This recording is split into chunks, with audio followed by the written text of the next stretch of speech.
Torres, do you want to deal with the fact that we only resume now? Yes, thank you, Chair.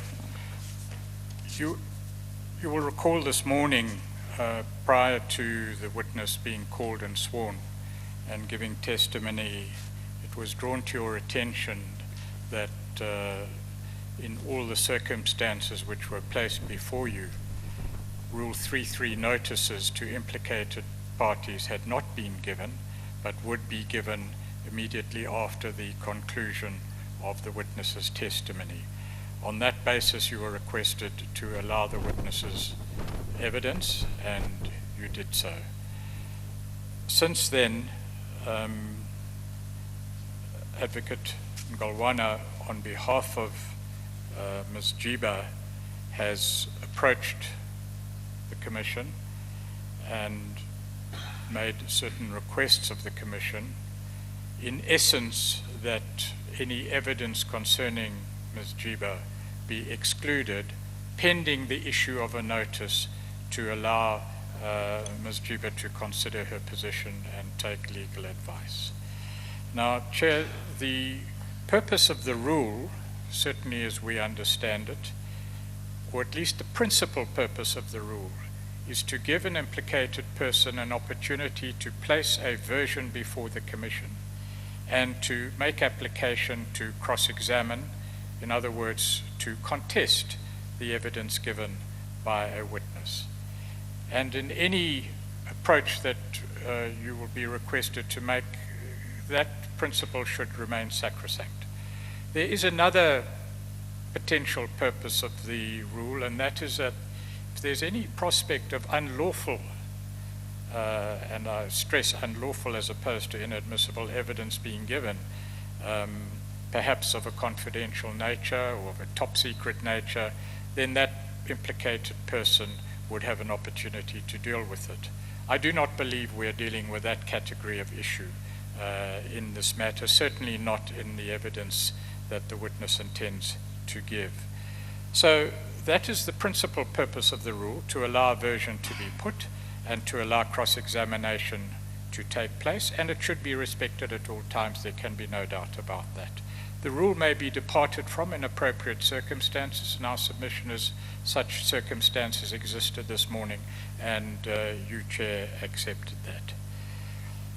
There are two principles embedded in the rules of fairness with which this Commission is obviously bound, and in the rules which give expression to those principles of fairness. The one is that no party may, because that party, implicated or otherwise, disagrees with the evidence that a person is going to give and who's received notice of that evidence, hold a trial or a contest outside the Commission's proceedings and say, you can't lead that evidence because it's wrong, or I disagree with it, or because it's false. The proper place for that contest to take place is in this forum, in public. And indeed, that is what the law requires of this Commission, to take place in public. So a witness gives evidence, that evidence is contested after that witness had given evidence. There can't be a trial outside which would influence that witness's evidence. That's the first principle. The second principle is that, and it's also sacrosanct, is that any implicated person must be given a full and fair opportunity to contest the evidence of a witness and to cross-examine, subject to the rules and the discretion that you have embedded in those rules, Chair. So those are the two sacrosanct principles. The question is, can they be met in this case? If there are circumstances which indicate that the evidence that this witness is about to give is somehow unlawful or cannot be lawfully put before a commission, that is one set of issues. I don't believe those exist here. If, however, it is merely a matter of managing a fair opportunity to respond, either by way of putting up a version or by way of allowing cross-examination, then that can be managed in any order that you might make, Chair, and the rules provide expressly for such a circumstance. I think that's Rule 3.6. there are two options then, having considered the position that I would suggest require consideration. The one is to allow the evidence, but to exclude any reference to any implicated party, because of course all implicated parties must be treated in the same manner, not only Ms. Jiba. To allow that evidence to be given without reference to any implicated party, and then to recall the witness at a later stage once notice has been given. That's the one option. May not be entirely practical. It is the cautious option. The second option is to allow the witness to testify, subject to appropriate arrangements being made on representations by Mr. Ngolwana, either now or at a later stage, to ensure that there is a full opportunity to place a version before you and to cross-examine in due course. The tape that we mentioned earlier may possibly fall into the category of that evidence that may not be led at all, and perhaps representation should be allowed on that before the tape is played. That concession we're happy to make, but otherwise, Chair, the stark choice and the approach to adopt is left with you. Well, I said in the morning when you mentioned that Mr. Ngasana was called or pursuant to my directions, one of the things I said was that I wanted to hear his evidence in regard to his departure from the NPA, and I said, of course, then his tenure at the NPA, because he, having been National Director of Public Prosecutions at a certain stage, and there being suggestions and allegations and some evidence that there may have been interference with the NPA, and that some people in the NPA may have used their powers to charge and not to charge certain people in an unlawful way, or they may not have been motivated by proper reasons. It would be important to hear his evidence. So, one, I confirm that Mr. Ngasana was called pursuant to my direction. That's the first point. Second point, you did raise in the morning the issue that Rule 33 notices were not given in advance, were not sent out in advance, because the legal team only got a signed statement of the witness yesterday or last evening. I was concerned about that, but I indicated that in terms of my focus, it was I expected the witness to deal with largely matters that have been the subject of judgments and some litigation that would be that would have been in the courts. But of course, when a witness gives evidence, he gets asked questions and he gives evidence and he may elaborate and so on. So, and I was prepared to let him continue. And in doing so, the provisions of Rule 3 of the rules of the Commission make they provide that where a party an implicated person believes that he has not been given enough notice, that party may approach the Commission for such order as may in effect give redress to the situation. Of course, this is a situation where the notices were not given in advance at all. That's important to look at. I think what should happen is I should allow Mr. Ngalwana to say something if he wishes to say something. He represents Ms. Jiba, and then we take it from there. But it may well be that where notice has not been given at all, it may be that that must be looked at carefully, as opposed to where notice was given but there's a complaint that it's inadequate. The notice given is inadequate. Or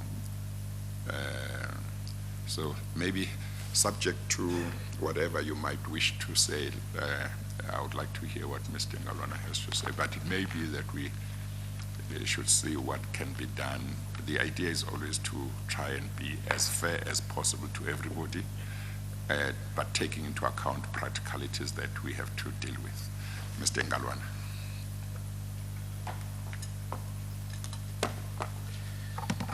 Thank you, Deputy Chief Justice. Thank you for the indulgence. Of the two options, or perhaps should I confirm that I stand here on the instructions of Majavu Incorporated for Ms. Jiba. Yes. None of the legal members of the legal team are in Johannesburg, so I was the only one who's here, so I've been asked to make these representations. Of the two proposals made by the evidence leader, I haven't taken instructions, but I would imagine the one that would endear itself to Ms. Jiba and the legal team might be the first one, which is to allow the witness to testify further, because he's quite right, we can't stop the witness from giving evidence in the public domain, but then not to give evidence that would implicate Ms. Jiba and the other persons who are not represented by me. Yes. Now, Mr. Pretorius referred to what he terms the principle of Rule 3.3. Just briefly, I wish to deal with this. Can I take us to Rule 3.3 itself? And with your indulgence, CJ, I just want to briefly read it, because it's important to understand the text of the rule so that one can appreciate the textual context and the principle that lies behind it. It reads as follows. If the Commission's legal team intends to present to the Commission a witness whose evidence implicates or may implicate another person, it must, through the Secretary of the Commission, notify that person, the implicated person, in writing within a reasonable time before the witness gives evidence. I stress on the word before the witness. 3.3.1. So it must be given reasonable time before the witness gives evidence that he or she, these are the things about which notice has to be given to the implicated person, that he or she is or may be implicated by the witness's evidence. I understand that the evidence leading team only learned last night about the content of Mr. Ngasana's evidence, and so there would not have been an opportunity to give prior notice. 2, in what way he or she is or may be implicated, and furnish him or her, with the witness's statement or relevant portions of the statement. 3, of the date when and the venue when the witness will give evidence. 4, that he or she may attend the hearing at which the witness gives evidence. 5, that he or she may be assisted by legal representative when the witness gives evidence. 6, that if he or she wishes to give evidence himself or herself, to call any witness to give evidence on his or her behalf, or to cross-examine the witness, then he or she must, within 2 weeks from the date of notice, apply in writing to the Commission for leave to do so, and that the chairperson will decide the application. 3.4 then says, an application in terms of Rule 3.3.6 must be submitted in writing to the Secretary of the Commission within 14 calendar days from the date of the notice referred to in Rule 3.3. The application must be accompanied by a statement from the implicated person responding to the witness's statement insofar as it implicates him or her. The statement must make it clear what parts of the witness statement are disputed or denied, and the grounds upon which those parts are disputed or denied. And lastly, this is the last part I'm going to read.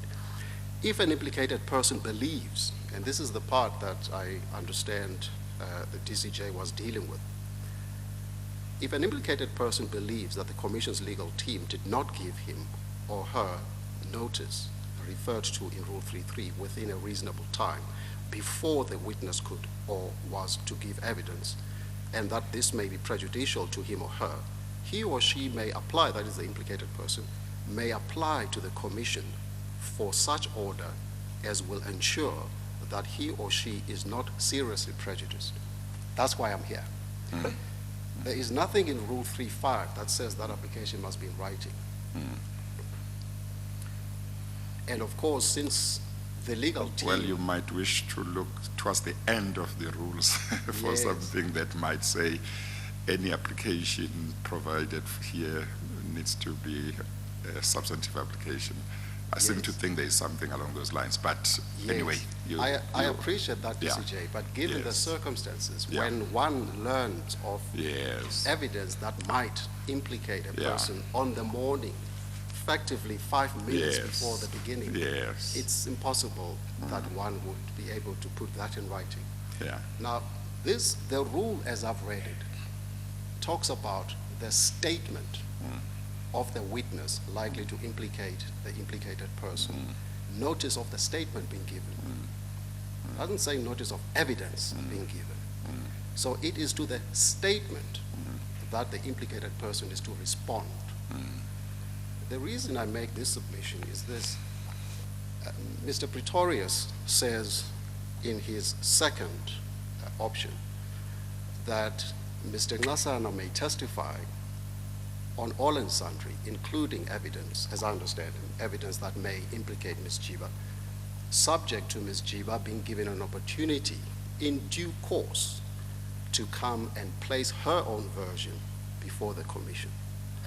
Now, the Rule 3.3 to 3.5, as I've read it, doesn't seem to me to countenance such a proposition because it deals with statement.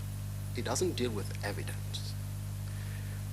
And if a witness is permitted to make or to give evidence that implicates a witness who hasn't been given notice and then is given an opportunity to come and place evidence later, the damage is long done because, as we all know, we are all members of society. We watch television, we read newspapers. Whatever is said by a witness, especially in this commission, at least it has been my observation, is any allegation, not even proven evidence, any allegation that is made against a person is taken by society to be the truth before it's even tested. And so by the time, in due course, Ms. Jiba comes to test that evidence, it's too late. Now, Chairperson, there is a fear that the legal team and Ms. Jiba has. And I appreciate your explanation of how Mr. Ngasana came to testify today. It is the timing of the evidence. The concern is that the President has relieved Ms. Jiba of her duties as the Deputy National Director of Public Prosecutions. But that decision still needs to be considered by the National Assembly. Now, there's a debate about whether the National Assembly needs to approve the President's decision or it's simply a rubber stamp. I haven't studied that, but it certainly has to be considered by the National Assembly. And so the fear is that any evidence that implicates Ms. Jiba without her having been given prior notice may color those considerations by members of the National Assembly. We don't know yet when the National Assembly will consider this. We have the State of the Nation address coming up in a couple of days' time. I don't imagine that is a platform for this sort of thing to happen. So, in short, Deputy Chief Justice, without having taken instructions, but I imagine this might be a practical way to go about it. The first option that Mr. Pretoria suggested, which is to lead Mr. Nxasana in evidence, accept the evidence that would implicate people who have not been given notice. There was one last thing.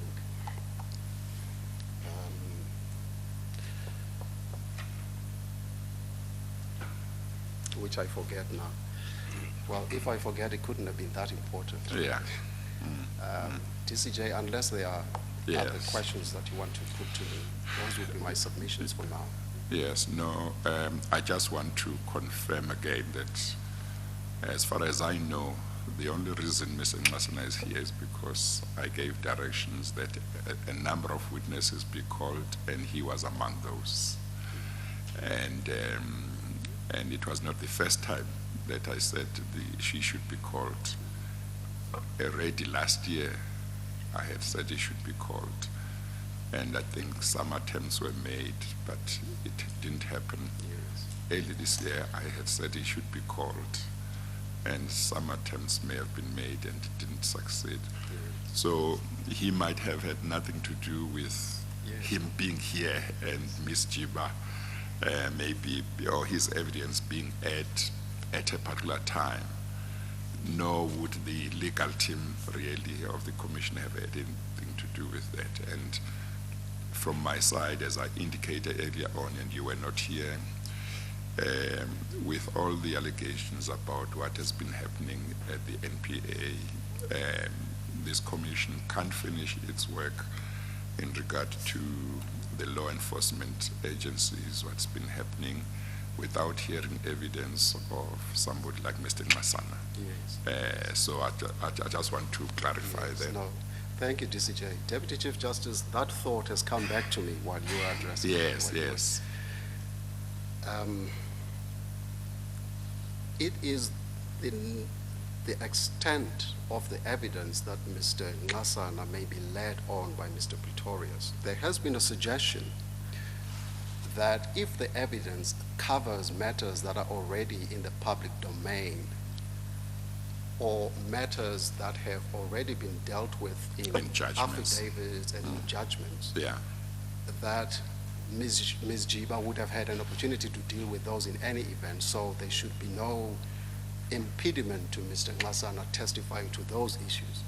The difficulty with that, ordinarily, I would have no difficulty with it. But the difficulty in these circumstances is I don't know what evidence he's going to testify to yes, that is already in the public domain. That's Yes. the one thing. And so yes, one needs to perform this exercise of looking at what is already in the public domain to which Mr. Nxasana would testify Yes. to, and so one would not raise any objection. yeah, So the exercise that needs to be performed is look at what is in the public domain and what is new. yes. Standing here now before you, I don't know what is new, what is in the public Yes. domain. And Yes. so it seems to Yes. me reasonable and practical to allow the legal team to perform that exercise. Yeah, yeah. Had we known that Mr. Nxasana is going to be testifying today, Yes, we yes. probably would have performed that exercise Yes, already. We can't yes. now be Yes, penalized yes, and be expected to sit in a commission. I could sit on a watching brief yes, to listen to what is being led to, but since I don't know what's already in the public domain, I can't stand up and object or tug my learned friend by the sleeve of his jacket and say, well, hang on a second, yes, that is not in the public domain because I don't know. yes, And yes. so, Deputy Chief Justice, I would request that the first option that Mr. Pretoria suggested, which is, and I would add this, that evidence should subtract any evidence that implicates Mr. Nxasana, whether it's in the public domain Ms. or Jiba. not. Did I say? You say Mr. Nxasana. Oh, I'm sorry. Mr. Nxasana doesn't seem to be implicated. Any evidence that implicates Ms. Jiba should be held back. I'm not saying it should be excised or not dealt with. It should be held back. The opportunity for dealing with such evidence at this forum will come. It may be next week. I don't know what the schedule of the commission is. It may be next week, it may be in 2 weeks' time. Yes, By yes. that time, the legal team for Ms. Jiba would have performed all these exercises, and therefore the matter can continue without any discomfort from Ms. Jiba's team.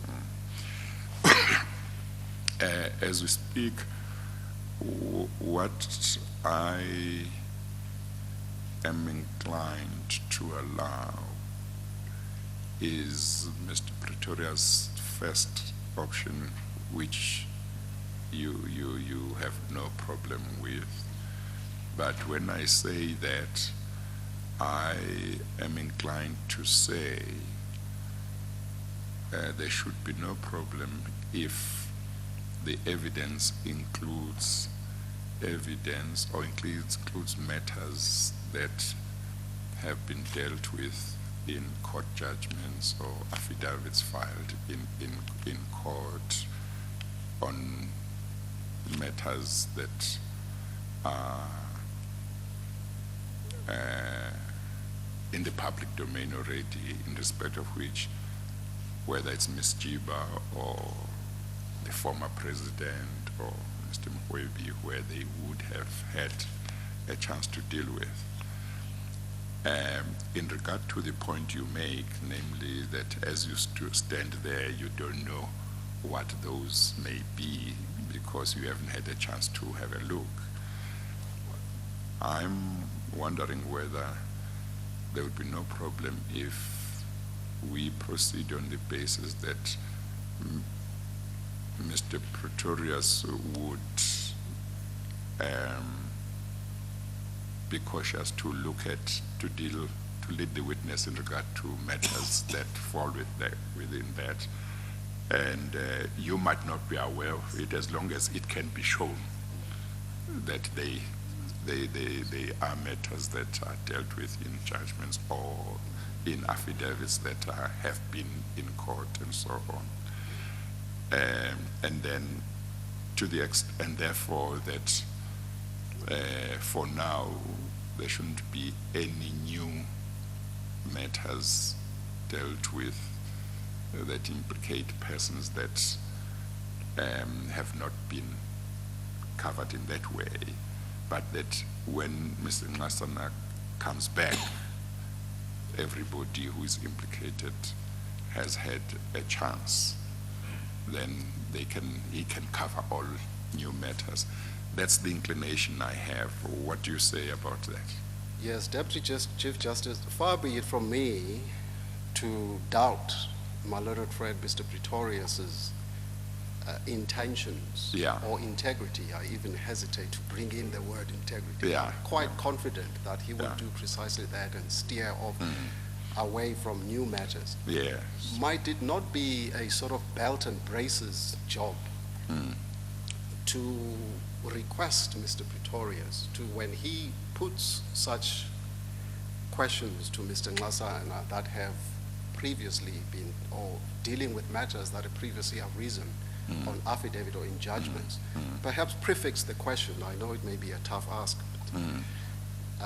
because maybe he didn't prepare it that way. Yes. To prefix the question with Mr. Nxasana, in the matter of so-and-so in the judgment, without citing a particular paragraph, this matter was dealt with. Can I ask you this question, then ask him, or in a particular affidavit, in a matter, this was dealt with, so that when I keep my note, I know exactly which judgment to go to satisfy myself and the legal team that that matter had indeed been dealt with previously and that it's not new.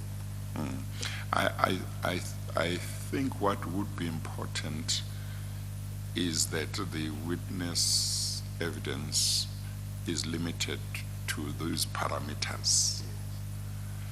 Whether Mr. Pretorius refers to which affidavit in which matter and so on and so on. If he can, I'm sure there's no problem, but if he's not able to, as long as in due course you can be informed to say that related to that, that related to that. So as long as that can be done, it should be fine. No, I'm happy with that. You would be happy with that? Okay, all right. I think we'll proceed. Mr. Pretorius? Thank you, Dr. Chief. Thank you, Mr. Ngalwana. Mr. Pretorius, what do you Chair, just say? That's the inclination I have, but you just a haven't little had more chance. briefly than what has occurred so far. The first thing is you will make an order, I will abide by that order. I can't abide by suggestions in Yes. regard to what would be appropriate. Yeah, no, but I want to hear what you have to say about suggestions. Yes, so let me do that then. Firstly, it's important to place on record this issue of timing. There is a suggestion that the witness's evidence has been timed intentionally or unintentionally. I don't know how you time evidence unintentionally in order to prejudice Ms. Jiba. Let me state quite clearly that is not the case. I can give you, Chair, an assurance, and Yeah. as you know, Chair, it was at your direction. Well, I've made that quite clear, yeah. That this happened. In any event, the timing was not a choice of the witness. Yes. Timing was imposed Yeah. on the witness by the Commission at your request. He had Yes. nothing to do with it at Yeah. all. The third is that in any event, the consequences of evidence being led under oath or under affirmation at a public inquiry of this nature would inevitably affect other issues in other jurisdictions, and that must be so. Those consequences can never be an excuse or a ground for not leading evidence that we are obliged to lead here by virtue of statute. But that's not an issue that we need to do any more than note for the present. Yes, yes. The second point that we would like to emphasize as a legal team, Chair, is the very nature of a public inquiry. It involves encouraging witnesses to come forward, to give evidence within its terms of reference. It is inevitable. The statute contemplates it, the terms of reference contemplated, the regulations contemplated, the rules contemplated, that persons will be implicated by evidence adverse to that person's interests.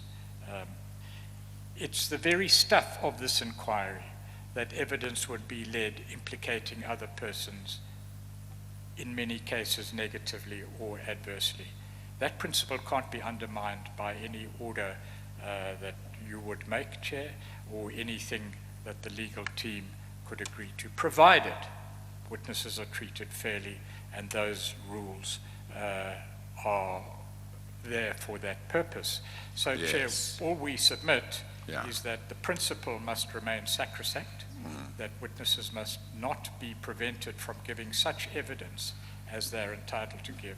Yes, without but fear, remember, prejudice, or remember, favour. Mr. Ngalwana also made it clear that they are not seeking to prevent the leading of evidence. Well- It's just the timing. No, that's clear, and in Yeah. the solution that we will reach, Yes. that principle will be met. But the public out there is listening to this argument. Yes. And it can never be the case that the public should be discouraged from coming forward to give their evidence in fear that prior to their giving evidence, they will somehow come under some sort of judicial or other attack, and somehow their evidence will be influenced in that way. So the principle that must remain sacrosanct, we submit, is that witnesses must believe that they are free to come here and give evidence, whatever its consequences, and however damaging it may be to other people. And I believe in the solution we've reached that is sacrosanct. It's subject only to one duty, and that is the duty of the Commission to act fairly, and that we're trying to do in that case. The last point that I'd like to make, Chair, is that I will obviously abide by your ruling, but the intention is not to deal with anything beyond the interactions that gave rise to the many court applications and decisions of the court. And in fact, insofar as a judgment deals with a particular issue, one may assume that that is in the public domain. It's a matter very clear. Thank you, Chair. I just want to emphasize again that the Commission seeks to strike a balance between various or among various interests, and one of these is that it seeks to ensure fairness to all parties, including implicated persons.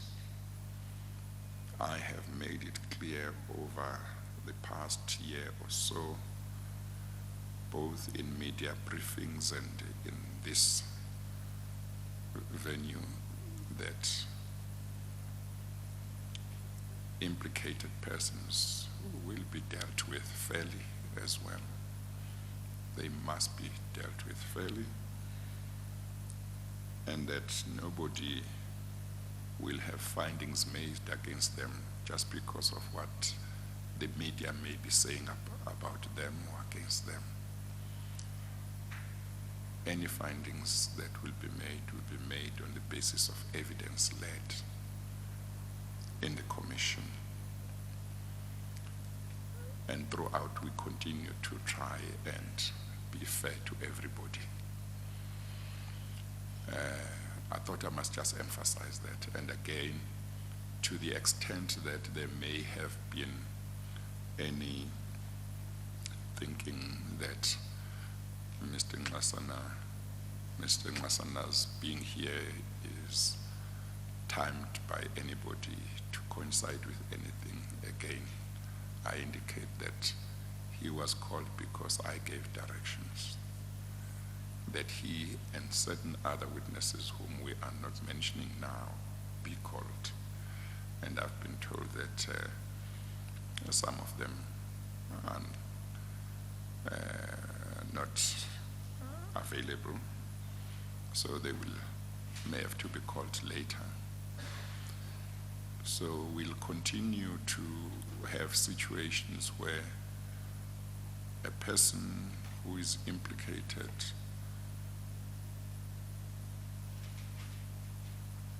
or not implicated, but a person who, in the view of the Commission, has knowledge or information that may be helpful in the inquiry of the Commission, may be called to come and give evidence. So it's not the last time that a person is called to give evidence because the chairperson so directs. But fairness to all implicated persons is very important. But as I say, there is fairness that must be taken into account together with all practicalities and constraints that the Commission has, within which the Commission must operate. So these are just the remarks that I consider important to make. With regard to how we proceed, I confirm that we are going to follow the option one that Mr. Pretorius mentioned, with which Mr. Ngalwana doesn't have a problem, subject to the remarks he made, and on the understanding that I believe we, all three of us, have achieved here in this open hearing, in terms of also matters that may be in the public domain by way of court judgments and affidavits filed in court. And Mr. Pretorius, in leading the evidence of the witness, will bear that in mind as he leads the evidence of the witness. Of particular importance in this case is that the legal team was not able to give notice, even to say Mr. Ngasana will be giving evidence sometimes there may be a situation where notice was given of, in terms of Rule 3.3 of the Rules of the Commission, but the 14 days did not lapse. That might fall under different considerations. So Mr. Ngasana will have to come back on a later date to finalize his evidence that would cover any matters that will fall outside of the parameters that I've indicated as discussed here at the open hearing with Mr. Pretorius and Mr. Ngalwana. That is how we are going to proceed. Thank you, Chair.